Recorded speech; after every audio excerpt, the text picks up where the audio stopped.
ओम शांति।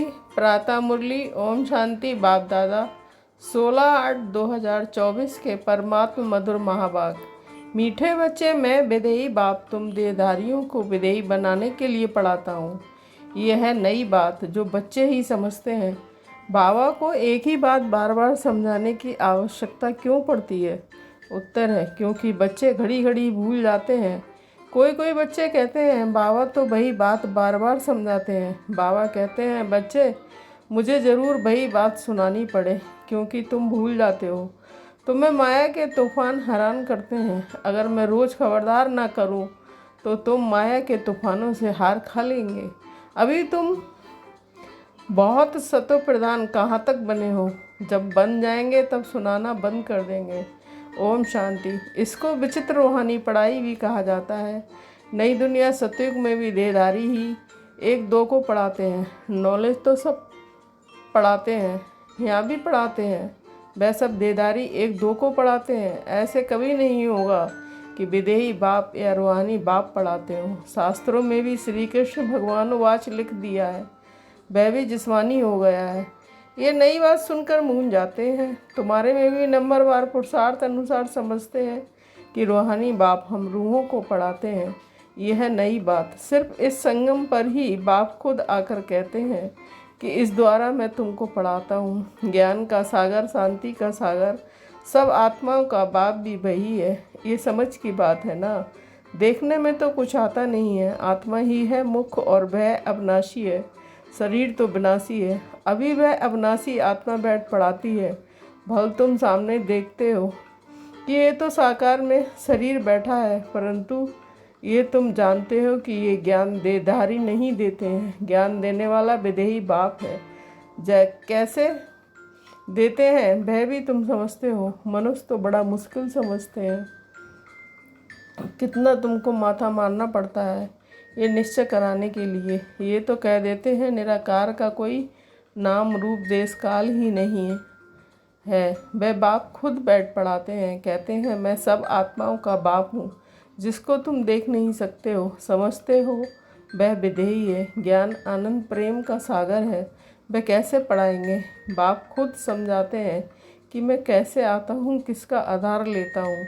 मैं कोई गर्भ से जन्म नहीं लेता हूँ। मैं कभी मनुष्य व देवता नहीं बनता हूँ। देवता भी शरीर लेते हैं। मैं तो सदैव अशरीरी ही रहता हूँ। मेरा ही ड्रामा में ये पार्ट है जो मैं कभी पुनर्जन्म में नहीं आता हूँ। तो ये समझ की बात है ना। देखने में तो आता ही नहीं है। वह तो समझते हैं कि श्री कृष्ण भगवान वाच भक्ति मार्ग में रथ भी कैसे बैठ बनाया है। बाप कहते हैं बच्चे तुम मूंझते तो नहीं हो। अगर कुछ नहीं समझते हो तो बाप से आकर समझो। यूँ तो बिगर पूछे भी बाप सब कुछ समझाते रहते हैं। तुमको कुछ भी पूछने की दरकार नहीं है। मैं इस पुरुषोत्तम संगम युग पर ही अवतार लेता हूँ। मेरा जन्म भी वंडरफुल है। तुम बच्चों को भी वंडर लगता है। कितने बड़े से बड़े इम्तहान पास कराते हैं। बहुत बड़े से बड़ा विश्व का मालिक बनाने के लिए पढ़ाते हैं। वंडरफुल बात है ना। ये आत्माओं, हर 5000 वर्ष के बाद मैं तुम्हारी सर्विस में आता हूँ। आत्माओं को पढ़ाते हैं ना। कल्प कल्प के संगम युग तुम्हारी सेवा में आता हूँ। आधा कल्प तुम पुकारते आए हो, हे बाबा, हे पतित पावन आओ। श्री कृष्ण को कोई पतित पावन नहीं कहते हैं। पतित पावन परमपिता परमात्मा को ही कहते हैं। तो बाबा को भी आना पड़ेगा पतितों को पावन बनाने के लिए। इसलिए कहा जाता है अकाल मूर्त। सत बाबा अकाल मूर्त, सत टीचर अकाल मूर्त, सतगुरु सिख लोगों के भी अच्छे स्लोगन हैं, परंतु उन्हों को ये पता नहीं है कि सतगुरु अकाल मूर्त आते कब हैं। ये भी गायन है मनुष्य देवता किए करत न लागी बार। कब आकर मनुष्य को देवता बनाते हैं, वही सर्व की सदगति करने वाला है। ये तो पक्का निश्चय होना चाहिए। क्या आकर कहते हैं, सिर्फ कहते हैं मन मना भाव, उसका अर्थ भी समझाते हैं और कोई भी अर्थ नहीं समझाते। तुमको सतगुरु अकाल मूर्त बैठ समझाते हैं इस देह द्वारा कि अपने को आत्मा समझो। तो वह समझना चाहिए विश्व का मालिक बनाने के लिए बाप को आना पड़ता है। तुम बच्चों की सेवा में समझाते हैं कि हे रूहानी बच्चों, तुम सतो प्रधान थे फिर तमो प्रधान बने। ये सृष्टि का चक्र फिरता है ना, पावन दुनिया इन देवताओं की ही थी, वह सब कहाँ गए ये किसको भी पता नहीं है, मूझे हुए हैं। बाप आकर तुमको समझदार बनाते हैं। बच्चे, मैं एक ही बार आता हूँ पावन दुनिया में, मैं आऊँ ही क्यों, वहाँ तो काल आ नहीं सकता। बाप तो कालों का काल है, सतयुग में आने की दरकार ही नहीं है। वहाँ काल भी नहीं आता है तो महाकाल भी नहीं आता है। यहाँ आकर सब आत्मा को ले जाते हैं। खुशी से चलते हो ना? हाँ बाबा, हम खुशी से चलने के लिए तैयार हैं। तब तो आपको बुलाया था कि इस पतित दुनिया में, पावन दुनिया में ले चलो, बाया शांति धाम। हम बातें घड़ी घड़ी भूल ना जाओ, परंतु माया दुश्मन खड़ी है, घड़ी घड़ी बुला देती है। मैं मास्टर सर्वशक्तिमान हूँ तो माया भी शक्तिमान है, वह भी आधा कल्प तुम पर राज्य करती है, भुला देती है। इसलिए रोज़ रोज़ बाप को समझाना पड़ता है। रोज़ सुजाग ना करे तो माया बहुत नुकसान कर दे। खेल है पवित्र और अपवित्र का। अब बाप कहते हैं कि अपनी चलन सुधारने के लिए पवित्र बनो। काम विकार के लिए कितने झगड़े होते हैं। बाप कहते हैं कि अभी तुमको ज्ञान का तीसरा नेत्र मिला है तो आत्मा को ही देखो, इन जिस्मानी नेत्रों से देखो ही नहीं। ये सब आत्माएं भाई भाई हैं। विकार कैसे करें? हम आशरीरी आए थे, फिर आशरीरी बनकर जाना है। आत्मा सतो प्रधान आई थी, सतो प्रधान बनकर जाना है। स्वीट हो मुख है ही पवित्रता की बात। मनुष्य कहते हैं रोज़ वही बात समझाते हैं, ये तो ठीक है, परंतु जो समझाया जाता है उस पर चले भी ना। करने के लिए समझाया जाता है, परंतु कोई चलते थोड़े ही हैं, तो ज़रूर रोज़ रोज़ समझाना पड़े। ऐसे थोड़े ही कहते हैं कि बाबा आप जो रोज़ समझाते हैं वह हमने अच्छी रीति समझ लिया है, अब हम तमो प्रधान से सतो प्रधान बन जाएंगे, आप छूटे, ऐसा कहते हैं क्या? इसलिए बाबा को रोज़ समझाना पड़ता है। बात तो एक ही है, परंतु करते नहीं है ना। बाप को याद ही नहीं करते हैं। कहते हैं बाबा घड़ी घड़ी भूल जाते हैं। बाप को घड़ी घड़ी कहना पड़ता है याद दिलाने के लिए। तुम भी एक दो को यही समझाओ, अपने को आत्मा समझ परमात्मा को याद करो तो तुम्हारे पाप कट जाएं, और कोई उपाय नहीं है। शुरू और अंत में यही बात कहते हैं, याद से ही सतो प्रधान बनना है। खुद ही लिखते हैं बाबा माया के तूफान भुला देते हैं। तो क्या बाप सावधान ना करे, छोड़ दे? बाप जानते हैं नंबरवार पुरुषार्थ अनुसार जब तक सतो प्रधान नहीं बने हैं जा नहीं सकते हैं। लड़ाई का भी कनेक्शन है ना। लड़ाई लगेगी ही तब जब तुम नंबरवार पुरुषार्थ अनुसार सतो प्रधान बनेंगे। ज्ञान तो 1 सेकंड का है। बेहद के बाप को पाया, अब उनके बेहद का सुख तब मिलेगा जब पवित्र बनेंगे। पुरुषार्थ अच्छी रीति करना है। कई तो कुछ भी समझते नहीं हैं। बाप को याद करने का अकल भी नहीं आता है। कभी ये पढ़ाई तो पढ़ी नहीं है। सारे चक्र में निराकार बाप से कोई पढ़ा नहीं है, तो ये नई बात है ना। बाप कहते हैं कि मैं तो हर 5000 वर्ष बाद आता हूँ तुमको सतो प्रधान बनाने। जब तक सतो प्रधान नहीं बने हो तब तक ये पद पा नहीं सकेंगे। जैसे और पढ़ाई में फेल होते हैं वैसे इसमें भी फेल होते हैं। शिव बाबा को याद करने से क्या हुआ? कुछ नहीं समझते। बाप है तो ज़रूर, बाप से स्वर्ग का वर्षा मिलना है। बाप एक ही बार समझाते हैं जिससे तुम देवता बनते हो। तुम देवता बनेंगे फिर नंबरवार सब आएंगे पाठ बजाने। इतनी सब बातें बुढ़ियों आदि की बुद्धि में बैठ ना सके तो बाप कहते हैं अपने को आत्मा समझ बाप को याद करो। बस यही से बाबा आत्माओं का बाप है। शरीर का बाप तो हर एक का अपना अपना है। शिव बाबा तो है निराकार, उनको याद करते करते पवित्र बन शरीर छोड़ फिर बाप के पास जाकर पहुंचना है। बाप समझाते तो बहुत है, परंतु सब एक रस नहीं समझते हैं। माया भुला देती है। इनको युद्ध कहा जाता है। बाप कितना अच्छी रीति बैठ समझाते हैं, कितनी बातों को स्मृति देते हैं। मुख्य जो भूले हुई हैं उनकी लिस्ट बनाओ। एक बाप सर्वव्यापी की। भगवान वाच मैं सर्वव्यापी नहीं हूँ। सर्वव्यापी तो 5 विकार हैं, ये बड़ी वारी भूल है। गीता का भगवान श्री कृष्ण नहीं, परमपिता परमात्मा शिव है। इन भूलों को सुधारो तो देवता बन जाएंगे। परंतु ऐसे कभी कोई बच्चे ने लिखा नहीं है कि ऐसे हमने समझाया कि इन भूलों के कारण ही भारत पावन से पतित बना है। वह भी बताना पड़े। भगवान सर्वव्यापी हो कैसे सकता है? भगवान तो एक है, जो सुप्रीम बाप, सुप्रीम टीचर, सुप्रीम सतगुरु है। कोई भी देदारी को सुप्रीम फादर, टीचर, सतगुरु कह नहीं सकते हैं।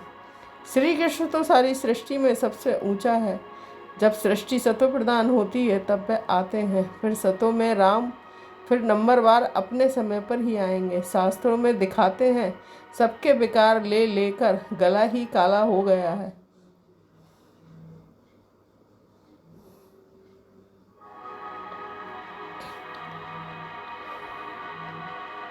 लेकिन अभी समझाते समझाते गला ही सूख जाता है। बात कितनी थोड़े है परंतु माया कितनी ज़बरदस्त है। हर एक अपने दिल से पूछे कि हम ऐसे गुणवान सतो प्रधान बने हैं।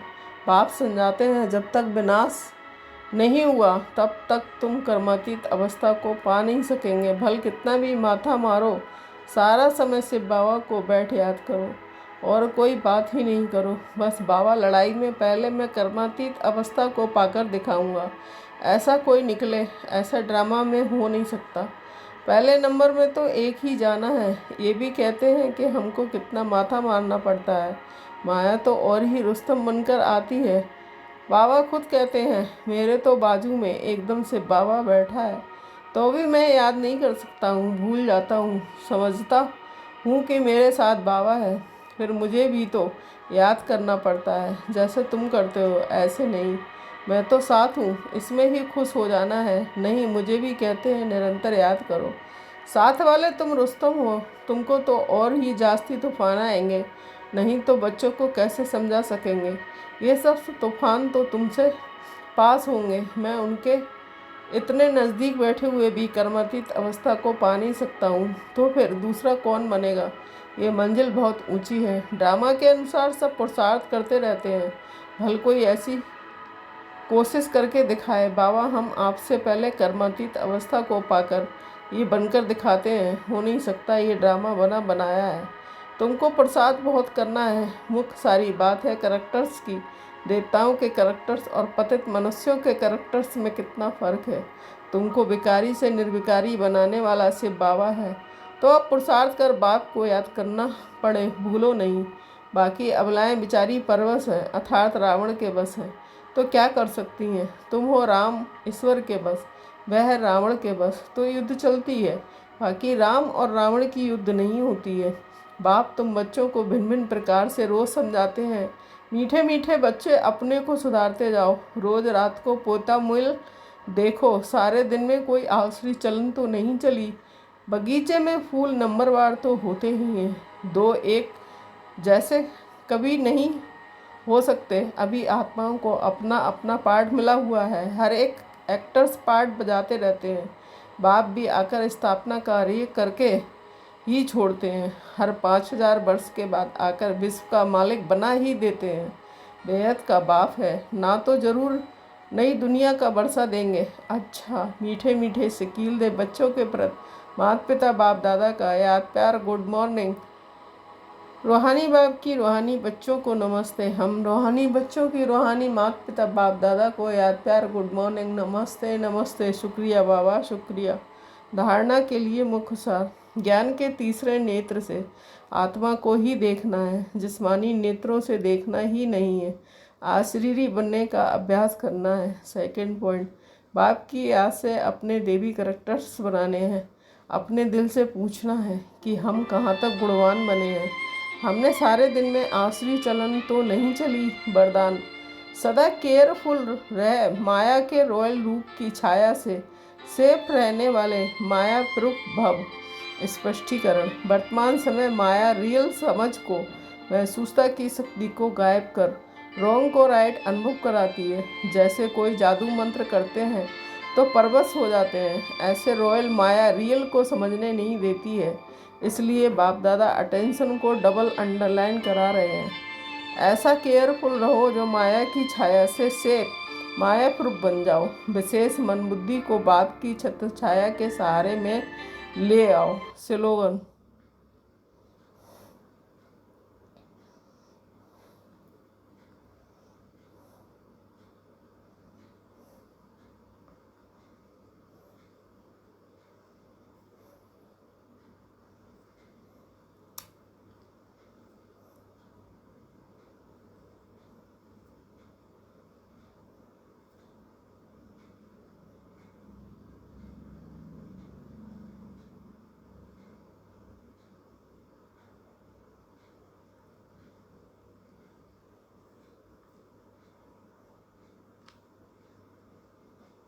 जो सहज योगी हैं उनको देखकर दूसरों का भी योग सहज लग जाता है। ओम शांति। Thank you Baba.